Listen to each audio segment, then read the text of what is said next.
Welcome back to Introduction to Oceanography from the textbook Essentials of Oceanography. This is the 8th edition from Tom Garrison and Robert Ellis, brought to you by Cengage Learning. Again, I am your professor, Dave Cocchiarella, and today we're going to talk about coast, the coastline. We all know it. We all go to the beach. What happens at the coast? What has shaped the coast? What is going to continue to shape the coast? Some of the marine processes that make coastlines look different. We'll talk some more about barrier islands. We'll talk about inlets and spits.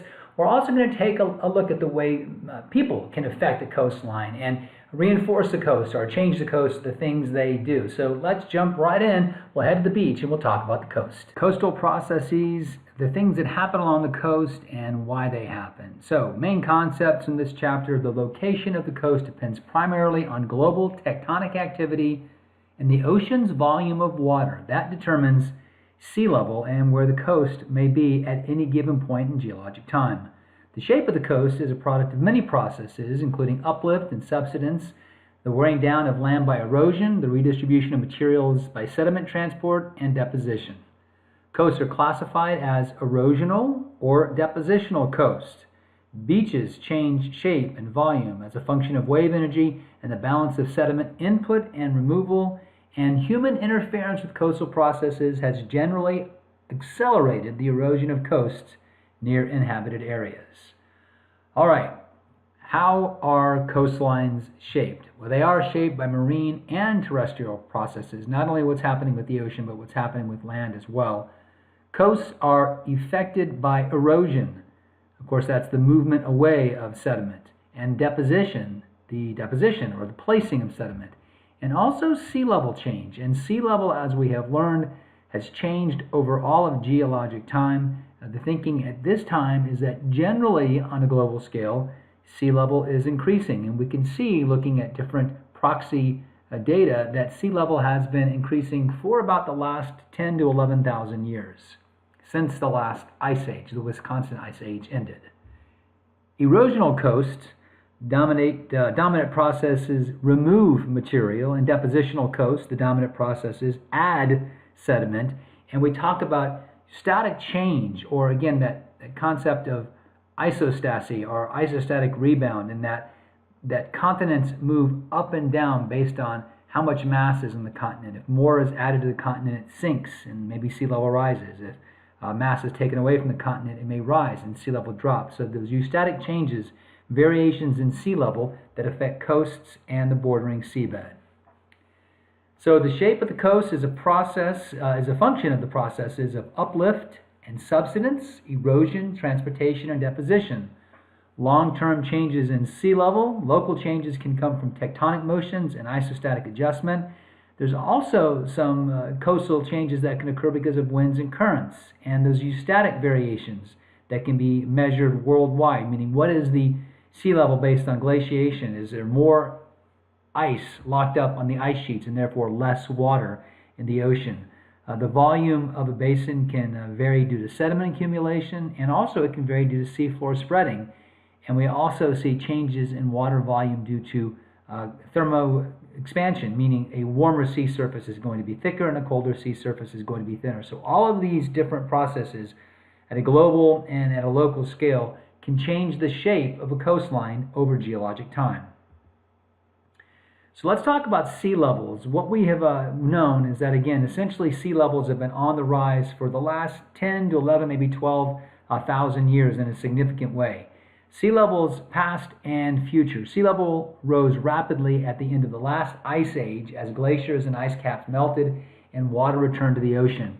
The rate of rise has slowed over the last 4,000 years, is now believed to be somewhere between 1 and 2.4 millimeters per year, although I can tell you that in the last perhaps decade, since about 1992, a real attention has been paid to sea level rise, and we're beginning to see from satellite altimetry and then also from just some tide gauges that sea level rise being closer to 3.5 millimeters per year.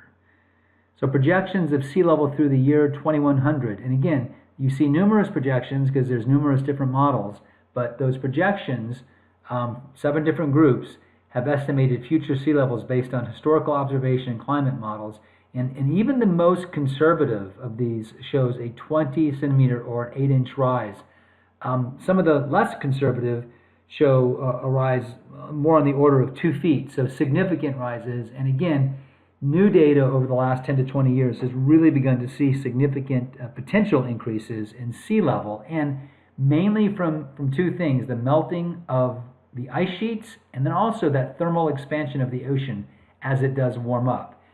And so we know, looking at different types of sediments and deposits and cores, that the southern coastline of the U.S. looked a lot different 18,000 years ago. The Florida Peninsula was much, much wider, and it changed the climate.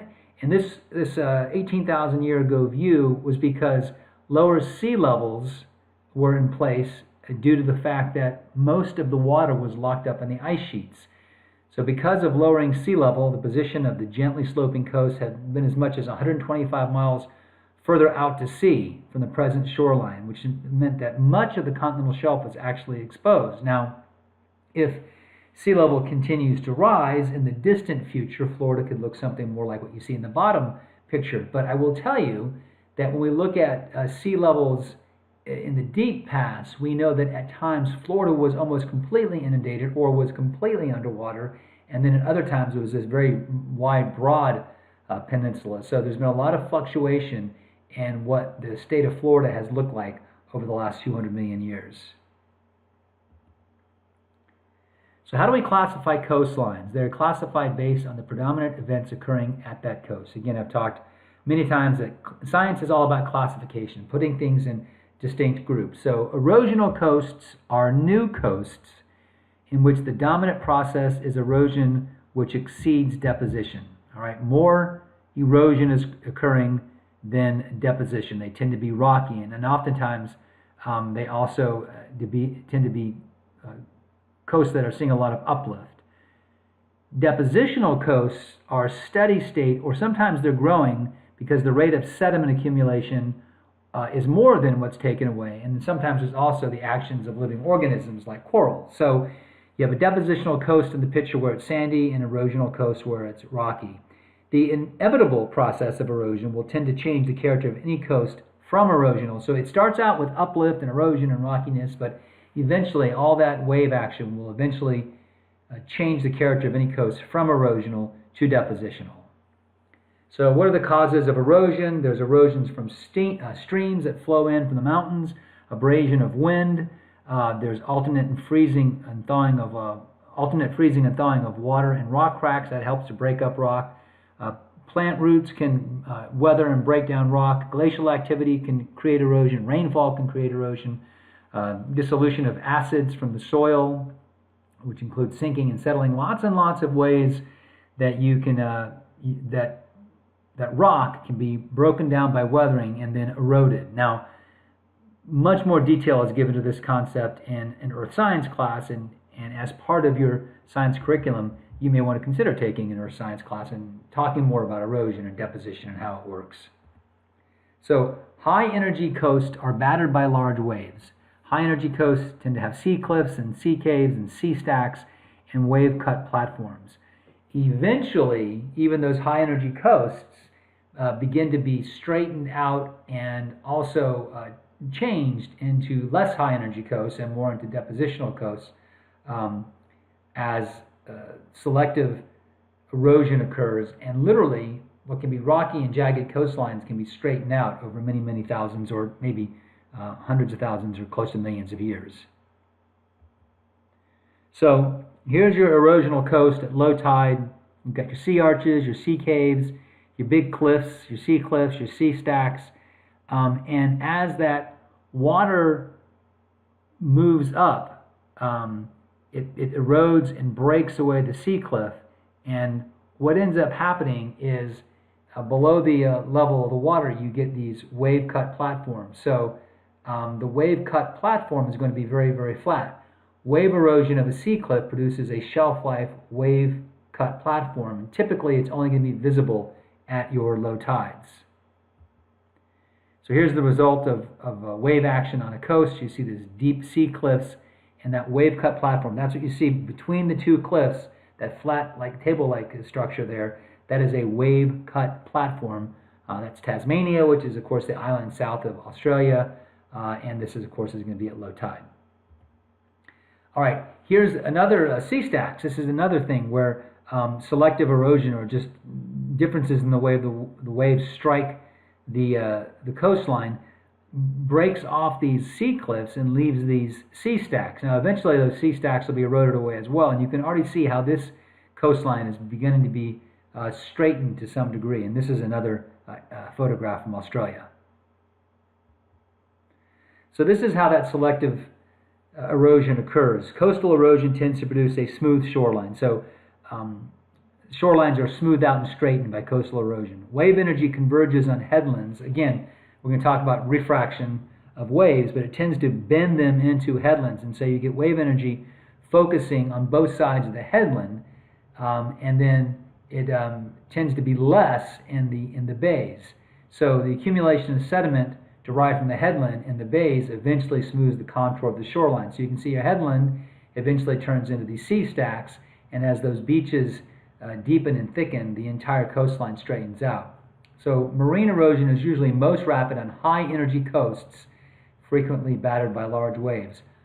Low energy coasts are only infrequently attacked by large waves.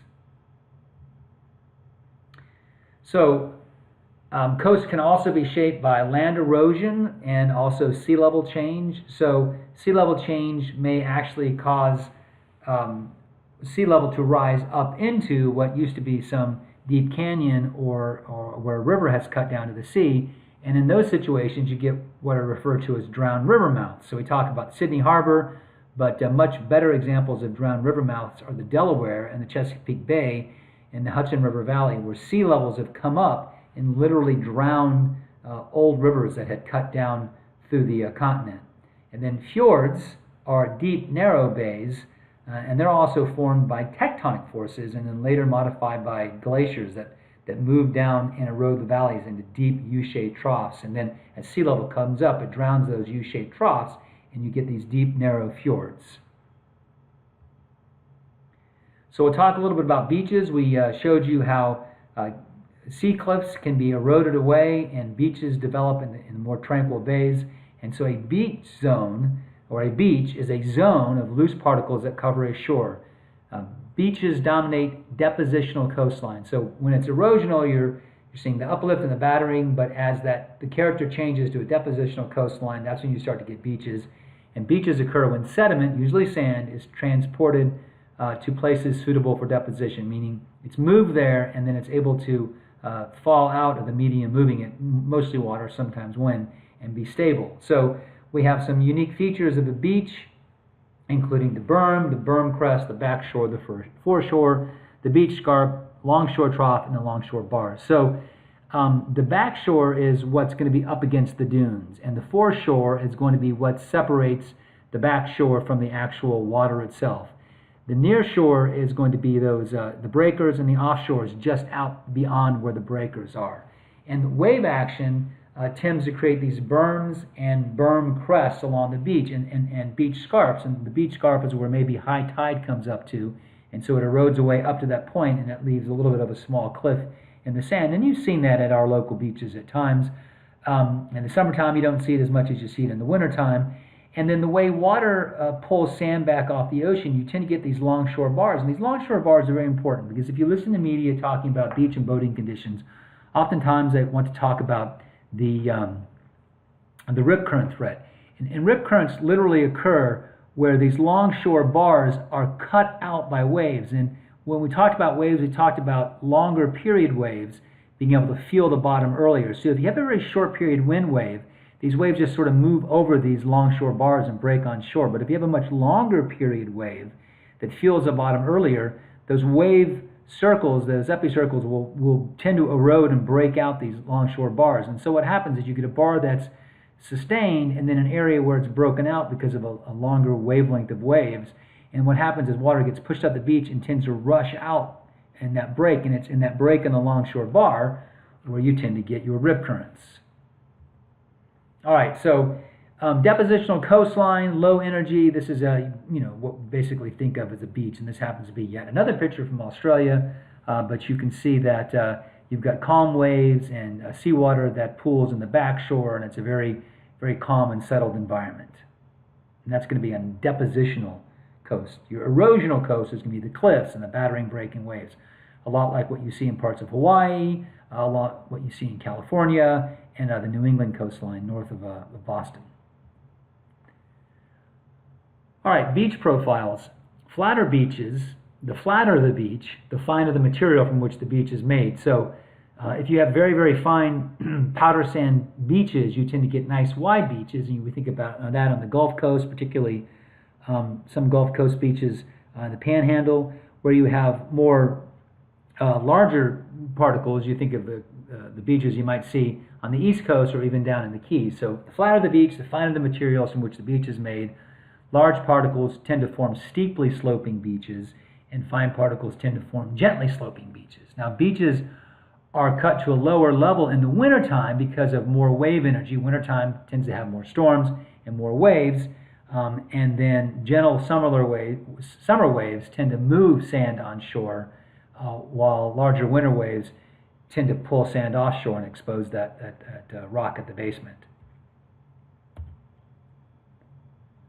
All right, longshore drift. So wind-driven movement of sand along an exposed beach and the current-driven movement of sand in the surf zone just offshore creates what's known as longshore drift. And essentially, the waves are going to come in at an angle and the sand is going to move up with the water, and then the move comes straight back down.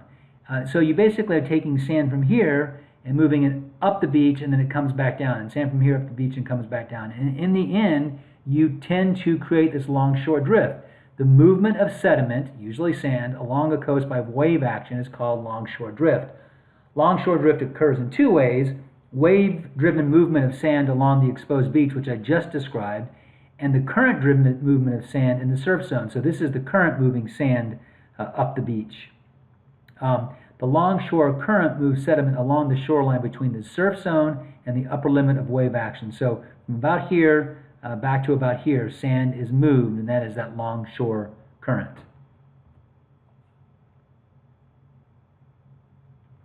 All right, we're going to talk a little bit about coastal cells and how coastal sediment is moved within a coastal cell. So I got a couple of pictures here. You got the red lines are submarine canyons. That's going to be where maybe a river comes out and cuts a valley in the land, and then also a canyon offshore. And then you got your longshore drift, which you just talked about, the drift of sand along the coastline, and then you can see where you have rockier headlands. So the general features of coastal cells: sand is introduced by rivers and then transported, in this case, southward by the longshore drift, and then trapped within the nearshore heads of submarine canyons. So a section of coast in which sand input and sand output are balanced is referred to a coastal cell. It's an area where there's enough coming in and enough going out that the entire thing remains in balance. That's going to be your coastal cell. If sediment gains and losses are about equal, the nearshore system is in equilibrium. If losses exceed gains, as shown here, the beaches within the cell will shrink and possibly disappear. So you can see in that where you have that river, you're getting sand coming down and it produces the beaches to the south. But if there's less coming in than is being taken away, those beaches will disappear. Coastal cells are usually bounded on either side by submarine canyons that move sediment to the deep sea floor.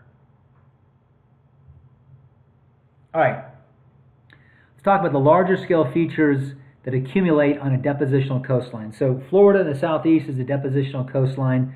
Some of the features that we have are sand spits, inlets, barrier islands, lagoons, sea islands, tombolos, and also deltas. So here's a kind of the view of all of those things. The longshore current is going from left to right in this picture, and because it's going to move sand from left to right, you're going to have a couple of interesting features. First off, that longshore current in the upper left corner pulls sand across that open bay, and eventually a sand spit forms. Now, a little bit further down to the second bay, you can see where that sand spit has developed in what's called a bay mouth bar, and it's almost closed that bay off, and there you have an inlet. You also see where sand moving down the coastline has created a barrier island. The one barrier island has also created a lagoon, and then where there's a sea island offshore, a little tombolo has formed where sediment drops and creates a little land bridge from the coastline out to the sea island. So Sand spits form where the longshore current slows as it clears a headland and approaches a quiet bay. So when the water slows down, the sediment falls out. A bay mouth bar forms when a sand spit closes off a bay attached to a headland adjacent to the bay. So the bay mouth bar is where it just completely closes off the bay. Depositional coasts can also develop narrow, exposed sandbars that are parallel but separated from land, known as barrier islands, and the long, shallow body of seawater isolated from the ocean is therefore then known as a lagoon. Barrier islands then are narrow, exposed sandbars that are parallel but separated from the land. They can form when sediments accumulate on the submerged rises parallel to the shoreline. So those longshore bars, if they get big enough, they can create the barrier island. The lagoon develops back behind the barrier island, a long, shallow body of seawater isolated from the ocean. And then sea islands, somewhat different, they're composite structures that contain a firm central core that was part of the mainland when sea level was lower. So essentially a sea island is going to be where when sea level was lower, it was actually part of the mainland, but as water came up, it drowned all the land around it and just left the sea island. So it's got a strong rocky core, essentially, that holds the sand in place. Now, going back to the barrier islands are those exposed sandbars, and if they get anything that grows on them that puts down roots, it helps to hold the sand in place, and barrier islands form. But the natural process of a barrier island is for it to form offshore, and then over a period of time, when large sea waves occur because of storms, the sea waves will actually wash over the barrier island, moving the sediment from the front of the barrier island to the back of the barrier island. And in that way, barrier islands that are not developed will migrate back toward the coastline. And we can see that along the east coast of the United States in areas where we have developed barrier islands and put up seawalls and put up jetties and whatnot. The barrier island stays static, it doesn't move. But barrier islands that have not been developed, they'll actually move toward the coastline. And that's the natural process of a barrier island. And so that's the way that look. This is something specifically that's happened in Maryland with the Ocean City Island. Barrier Island's been developed, and the island to the south of it hasn't been developed. And you can see where the position of the shoreline was in red in 1849, and when this particular study was done in 1980, how far that southern island had moved because of the natural processes. So the natural process is the barrier islands can form when rising sea levels cause the ocean to break through dunes lining the ancient coasts, and lagoons form, such as the Indian River Lagoon. As sea level continues to rise and ocean waters wash over the island, depositing sand in the lagoon, barrier islands tend to migrate landward. And this situation can be enhanced if the barrier island is sediment starved. And so because of the jetties that were built on Ocean City, that barrier island was starved of sediment. Sediment couldn't get to it, and essentially it caused that island to migrate westward. All right, deltas like the Mississippi River Delta. Sediment washing off the land can build up the coast at river mouth, and these features are called deltas. Deltas do not form at every river mouth. You have to have a continental shelf, a broad continental shelf present with a low tidal range, meaning not a lot of water moving back and forth, and weak waves. Because if you have a lot of water moving back and forth and big, huge waves, all that sediment's going to just get washed away. But where you have a broad continental shelf, low tidal range, and weak waves, you're going to get a big delta forming. And the shape of the delta is a function of the balance between the accumulation of sediment, how much sediment is coming in from the river, and then how much is removed by the ocean. And those different situations create different delta shapes. So river-dominated deltas, such as the Mississippi River, are fed by strong river currents that terminate in what are known as distributaries. You've probably heard the term tributary. A tributary river is the smaller rivers that feed the larger river. So a distributary is when a larger river feeds the ocean when it comes to its terminus. And the distributaries tend to branch out like a bird's foot, and you get those deltas that we think of like a triangle, and those are river-dominated deltas. A tide-dominated delta is when tidal currents literally overpower the river and move inland. So the Mississippi River is always flowing south, but in a tide-dominated river, the tide actually pushes up the river, and that typically results in a series of islands that are parallel to the river flow. Wave-dominated deltas are smaller, where the river flow is overpowered by wave action, and you only get one main channel. So three basic different types of deltas, and of course the Mississippi River is going to be that river-dominated bird's foot type of delta that's actually in the shape of a triangle. So coasts are formed and modified by biological activity as well. Lots of processes go into forming and modifying a coast.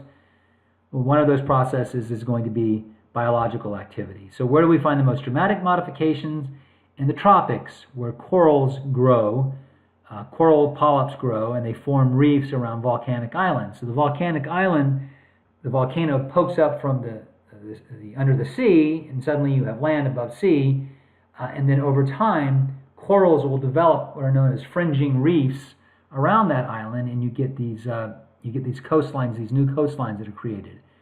So you have them created around islands, but you also have biologic activity around the margin of a continent. Southwestern Florida has been extended and shaped by the activity of mangroves, where mangroves are plants that can grow in brackish water, and as they grow out, their roots hold sediment and sand in, and the land literally moves out with the mangroves. And so the coastline has been shaped by that, and the mangroves, as they go further and further out, extend that. So biologic activity in lots of different ways can help to form a coastline. So here's the example of the fringing reef. So you got your little island that has popped up, and you have your fringing reef. And then as that island begins to be eroded away in B, what you get is an atoll oftentimes. Well, an atoll forms eventually. You get a barrier reef, which is around the smaller island, and then once that island is completely eroded away, then you get your atoll. So a coral reef is a linear assemblage of calcium carbonate created by multitudes of corals. So corals are the individual little polyp animals. They create the calcium carbonate shell around them, and that's the actual coral. So first you get the corals right along the coastline. That's going to be your fringing reef. As the island sinks, and that's largely from erosion, but also, as we talked about in tectonics, the ocean plate on which it rides is moving away from the spreading center, and so it's getting deeper and deeper. Remember, the mid-ocean ridge is at a higher, let's say, seafloor elevation, and as it moves away, it gets deeper and deeper. So these volcanoes that are formed close to the mid-ocean ridge, they will eventually sink, and as they sink, they get lower and lower, but as you can see in B, the coral reef just gets higher and higher. It grows up toward the sunlight, so it continues to get higher and higher, and so eventually you get these atolls. So in the case where the island does not sink at a rate faster than the coral organisms can build, you get a barrier reef, but eventually the island will disappear beneath the surface, but the coral remains at the surface, and that's where you get your atoll. And that little picture at the bottom right is an atoll. All right, now we're going to talk about estuaries, estuaries are very important. The location of tremendous amounts of biologic activity. An estuary is a body of water in which fresh water mixes with ocean water, and estuaries can be classified by their origin. We have drowned river mouth estuaries, we have fjords, we have bar-built estuaries, tectonic estuaries. So drowned river mouths, like the mouth of the James, the York, and the Susquehanna rivers, the Chesapeake Bay, Sydney Harbor in Australia, those estuaries are where river mouths have been drowned by a rise in sea level. Fjords, like in New Zealand, and also in the northwest coast of North America in Washington State, the Strait of Juan de Fuca, they are again where those deep channels are flooded out as sea level rises, and you get those very, very deep U-shaped estuaries. And again, the U-shape has come by some previous glacial advance that carves out that U-shaped channel. Bar-built, like the Albemarle and Pamlico Sounds, are North Carolina, where you get barrier islands, and then the lagoon behind them has lower salinity because fresh water flows into it. And then tectonic, like San Francisco Bay, where some down drop because of tectonics. And so if we look at this, this is a situation where we have a divergent coastline. So the red line shows where everything was at one time, but plates are moving apart, so that plate's moving in that direction, this plate's moving in that direction, and it causes this to fall, to sink down, and that creates a bay or an estuary like what we see in San Francisco Bay. All right, so this is the range of salinity. So the white is where there's fresh water, and the red is where it's saline, and this is going to be the Chesapeake Bay, where these tributaries feed the bay with fresh water.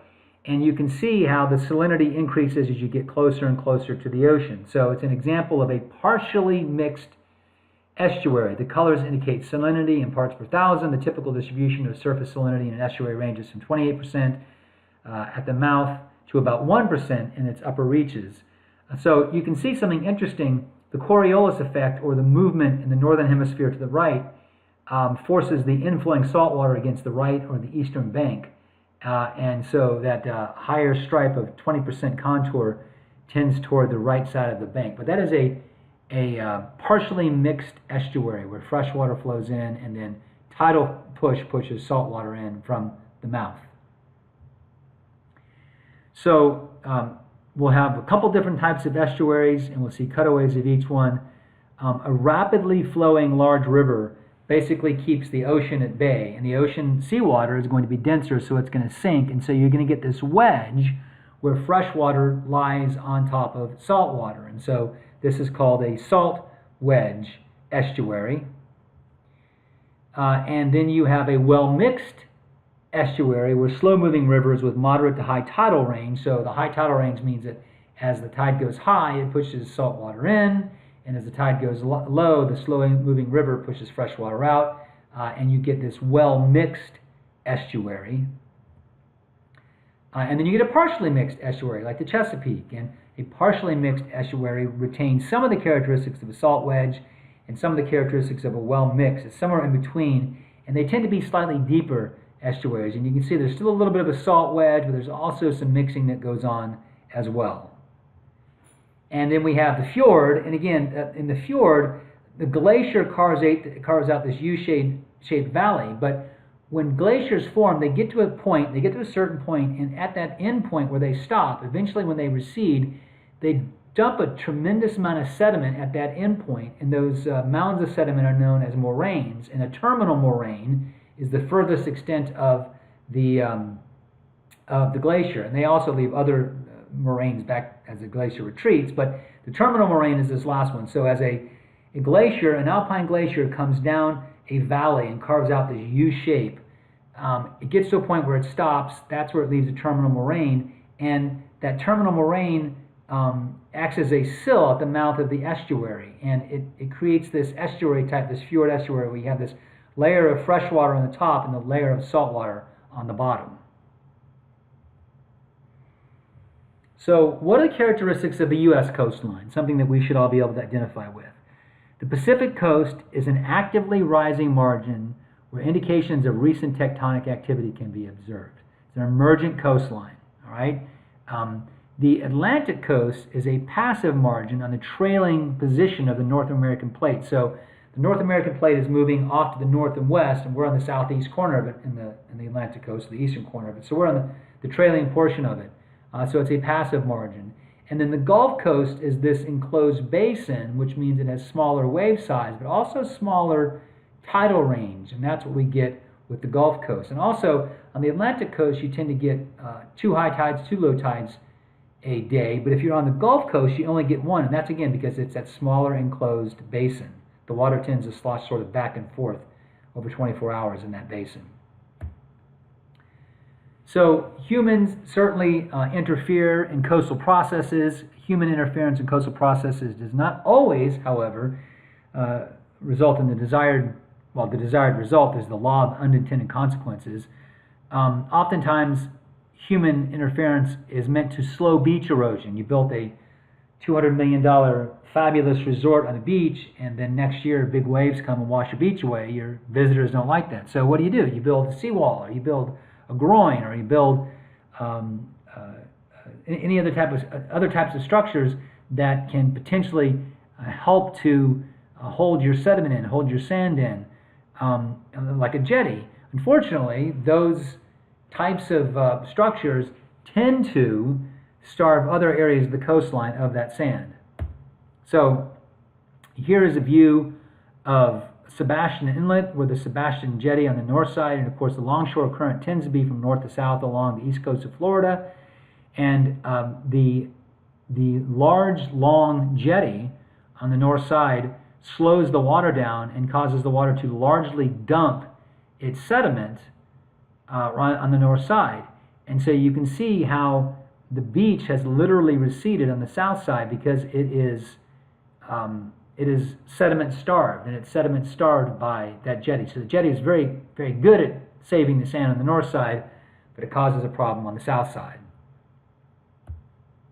So seawalls tend to protect property temporarily, but they also increase beach erosion by deflecting wave energy onto the sand in front of and beside the seawall. So you take any sand that was in front of the seawall away, so there's just exposed seawall, and then on either side of the seawall, waves are focused, and you pull sand away from that area. So it's fine. It's fine for the house on stilts, but it's not good for the water out in front of the house, and it's not good for the beaches on either side of the house. Also, high waves can then wash over the seawall and destroy them, and then the water still gets to the property, and you've also destroyed the beach lines. Now, groins are structures that are built perpendicular to the wave action, but they have the same effect as a jetty. And oftentimes, and you see a lot of this in South Florida, where you have one luxury hotel after the other. Each hotel, right on its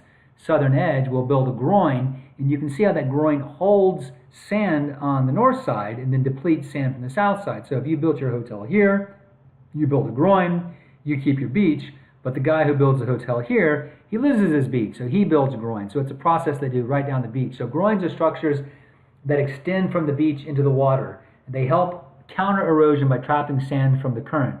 Groins accumulate sand on their updrift side, but erosion is worse on the downside, the downdrift side, which is then deprived of sand. So groins are good for people who build them, but not good for people downdrift of the groin itself.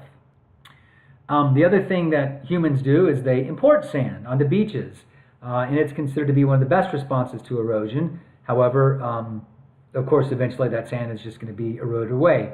New sand is oftentimes dredged from offshore, so the quality of the sand is not the same as the sand that was naturally there. The sand that's naturally there is going to be more well sorted. It's going to be typically cleaner, and also this can cost tens of millions of dollars. It can disturb aquatic biodiversity.